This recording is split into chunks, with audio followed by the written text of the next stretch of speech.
Kaka-scroll ko sa Facebook, may nakita akong isang video. So, itong video na to, sobrang na-inspire ako. Bakit? Kasi merong mga katulad ko na ordinary employee, ayan, tindera, or iba pang mga trabaho. Meron din mga students, katulad nyo, may mga OFW, may mga business owner, and mga professionals na iba't iba man yung background sa life, pero by doing this online platform, naging successful.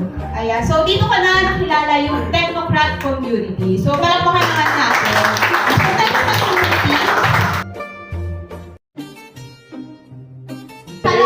subok-subok lang. Mas matapang ka mag-take this, mas mag-level up ka. Walang nangyayari sa'yo ngayon.